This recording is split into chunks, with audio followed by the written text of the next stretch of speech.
Et le jour où ils vont faire leur propre recherche, ils vont comprendre que le christianisme n'est pas une religion d'amour.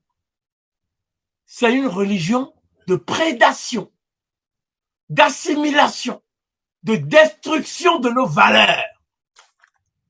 Et par conséquent, un instrument aux mains de l'impérialisme occidental. C'est pas pour rien que les Chinois n'en ont pas voulu. C'est pas pour rien que les Japonais n'en ont pas voulu. C'est pas pour rien que les Coréens du Nord n'en ont pas voulu. Tous ces peuples-là, aujourd'hui, ils sont mieux placés que nous. Si Jésus, lorsqu'on embrasse la foi, pouvait libérer les gens, leur donner la souveraineté, la nourriture, tout ça, mais c'est l'Afrique qui serait première au monde. Parce que c'est en Afrique qu'on est dans Jésus jusqu'à la mort. Je connais des gens qui dorment à l'église. L'église est devenue leur maison. Et la nuit, ils demandent, Jésus, viens nous voir. On a quitté notre maison pour faire des veillées. Des gens qui font des veillées pendant 30 jours consécutifs. Tu vois. Et tu les vois. Ils sont comme des loques parce qu'ils n'ont pas dormi pendant 3 jours. Soit disant qu'ils sont en train, sous les bougies, de demander à Jésus, s'il te plaît, sauve-nous. Mais Jésus ne peut pas vous sauver parce que c'est Paul qui a inventé Jésus.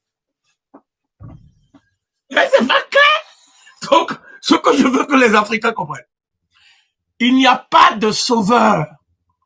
Il n'y a pas de Messie. Chaque être humain, par sa vie, son travail, ses connaissances, assure ses arrières et assure l'avenir de sa progéniture.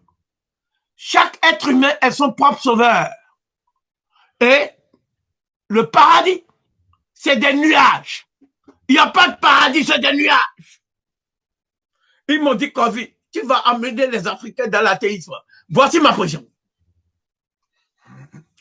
En fait, ce qu'on appelle le paradis, c'est un arrière-monde inventé par ceux qui jouissent sur terre et prennent toutes les richesses de la terre.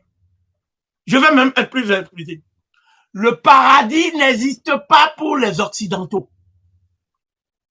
Ce qui existe, c'est la jouissance sur terre. Donc pour les Occidentaux, le paradis est sur terre. Et le paradis porte un nom, c'est l'Afrique. Et le paradis a un jardin de l'Éden, c'est le Congo. Le Congo, c'est le jardin de l'Éden.